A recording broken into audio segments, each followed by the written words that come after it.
I was probably 5 years old, and I probably didn't want to do it. But my dad listened to a lot of Bobby McFerrin, a lot of Incognito, a lot of jazz, a lot of classical music. My mom taught music in the Atlanta Public Music School and the Chicago Public Music School for a very, very long time. So I was in the chorus, the band, anything you could think of musically, I was doing. Yeah. How did you first connect with India? Well, it's a short, long story. I'm going to try to summarize it for you. I got the opportunity to sing. One of my really, really good friends and musical mentors was already singing with her at the time. So they needed somebody to come fill in for about a month because one of the guys was going on tour to do a play. And so my friend was like, hey, I got my little sister, she can come fill in if you need her to, So I couldn't do it the first time. I was either in school or working, and the opportunity came back again. And so at that time I was like, okay, I kind of have to say yes now because this opportunity came back again. So I said yes. I was supposed to fill in for a month, and 10 years later, I was still there. So it was a really, really cool thing. I didn't really audition. She was just kind of going off of the strength of what my sister kind of told her, and it was kind of match made in heaven after that. Yeah. Yeah, you three on stage in particular, you seemed like you were tight sisters. Absolutely. Me and the other young lady, her name is Amitria Doc, we call her Mimi. I've been singing with her since I was about 15. Met her growing up in church, and she's responsible for kind of developing me as an artist really, really early on. I had no idea that I was actually going to really make music, for real. I just knew that I was shy, but I really liked music. I didn't like showing everybody or, doing solos or none of that stuff.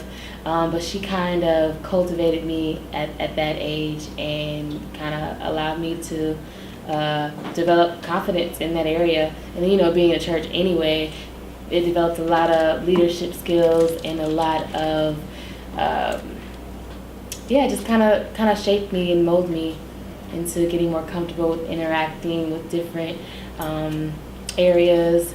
So yeah, it's kind of like, she was my vocal coach since day one, and still is. Yeah. What about PJ Morton? PJ Morton, he is one of my most influential artists and friends. We all were kind of in the Atlanta underground scene at one time, and I had heard him on the radio, and I was like, what is this? Who is this, and why? I hadn't heard anything like his music at the time. And I quickly knew that he was in Atlanta, and he was accessible, and I could go to his shows and be a fan and all that stuff. But we actually ended up becoming really good friends and working together on all kinds of projects. He has definitely imparted a lot into my musical life, giving me lots of insight, and I gain a lot from him musically and just on a peer level. Yeah, one of the most influential people in my life. How did your collaborations with Snarky Puppy take place? Well, I have been friends with Sput, who's one of the drummers, since I can remember. I've known him since I was maybe a teenager, and I had no idea that he played with Snarky Puppy until he came to Atlanta one day. I was like, hey, I'm in this band, you want to come see me play? I'm like, okay, why not? I knew he was good at what he did, so why not?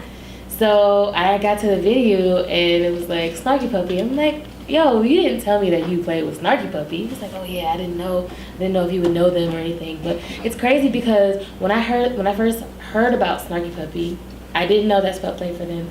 But I said, like, I can really see myself, like, working with a group like this. I had no idea that it was actually going to happen years later. Had no idea. So Split hooked me up with Snarky, and then one thing led to another. The first time I saw them in Atlanta, they let me sit in on one of their shows, and we did their version of People Make the World Go Round, and Carmen Rogers was there. It was just a great, great, great time. So it was like a match made in heaven, and the rest was history.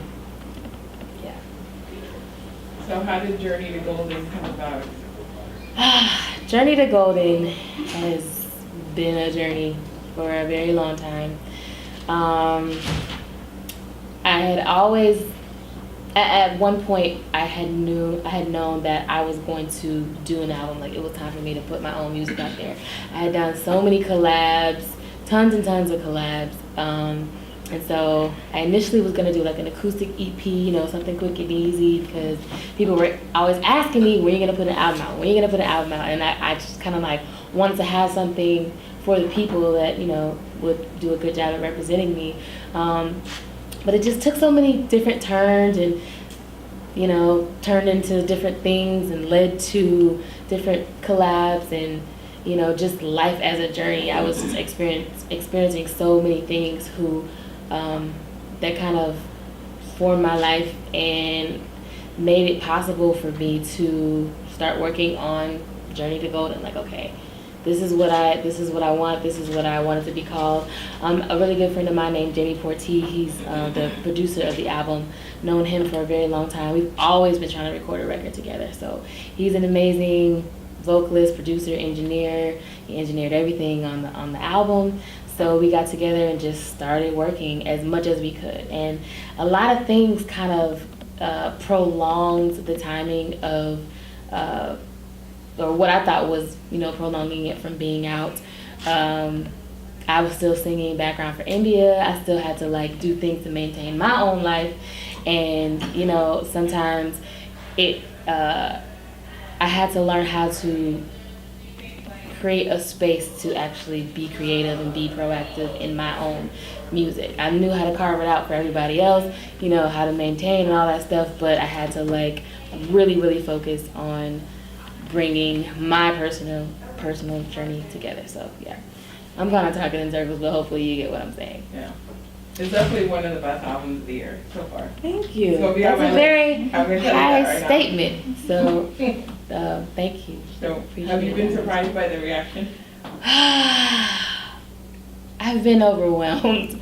Like, I've been completely overwhelmed in the best way ever. When people, you know, take the time out to express their genuine heartfelt feelings towards something that is, you know, so special to me, it really, really resonates with me. I don't take it lightly, and I think that's one of the things that kind of fuel me, to kind of encourages me to kind of, you know, keep going. And I'm happy if people are touched by it, if people respond to it. Anything is like a blessing. So it's just, I'm learning how to open up myself to receive that. Yeah. What are your plans for the rest of the year? Plans for the rest of the year, I plan on really, really digging into the market in the U.S. I'm planning on kind of starting a lot of spot dates to perform, you know, Journey to Golden, working on my own solid band as a unit, developing all those things. I plan on kind of collabing on different shows with a lot of people that I respect, i.e. people from Snarky Puppy, Corey Henry, you know, possibly Avery Sunshine, you know, people that have inspired me in my own musical journey. Yeah, so I'm just excited to be any and everywhere. Yeah. So what have your favorite collabs been? You mentioned you've done a lot. What have my favorite collabs been? Corey Henry's definitely one of them, because he's just a musical genius. Anytime we get together, it's like both of us are kind of like feeding off of each other and pulling out this crazily creative spark, and it's just like everything he plays challenges me to hear differently, sing differently. Like when we did a cover of Gnarls Barkley's "Crazy" for one of his shows, and when he showed me the song, I'm like, okay, that's a great song, I like it, you know. Then he was like, yeah, I want you to sing this song over it, and I'm like, you want me to do what and do what? Okay, so I had to totally adjust my way, but I really like that. I like being pushed to sing outside of what I would normally do, or like, you know, being pushed to make this work.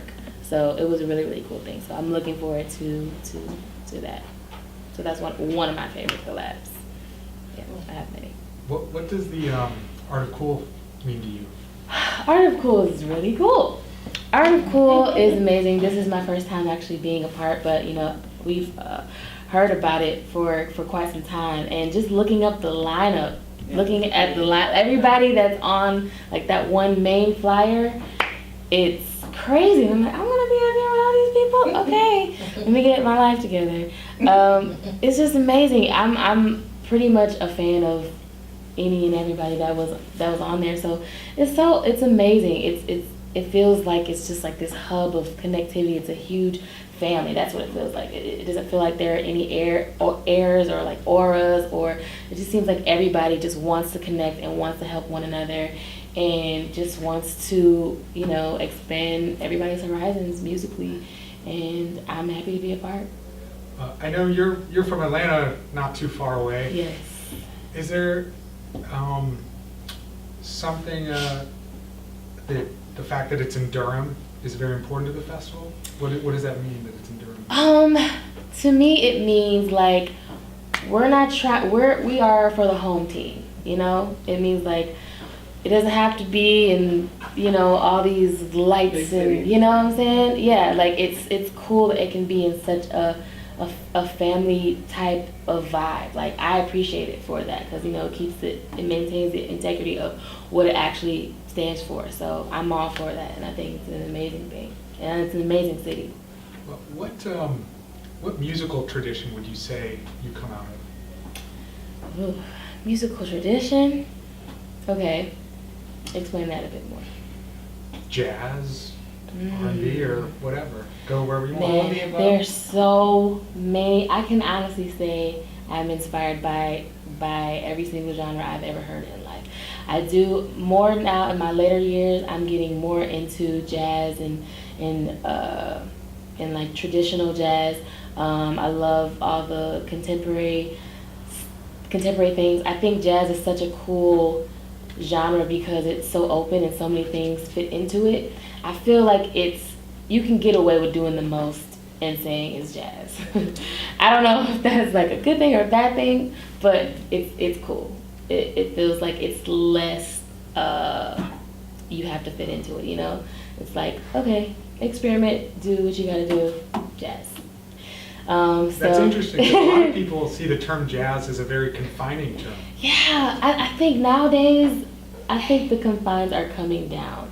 Just because with technology and everything is so, you know, everything is so unique the way it is. It's not the same way it was years and years ago.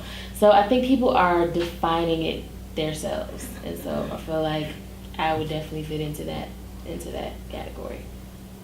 Yeah. Thank you. Mm-hmm. So I have a thing called a what the F moment, Okay. where you can believe that you were somewhere doing something. Oh, So what's that man. moment for you? So,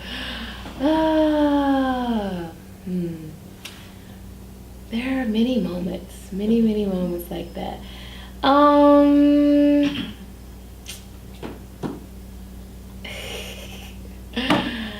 Yeah, okay, I'm trying to think of something that people can relate to. Okay, I'll just use this as an example.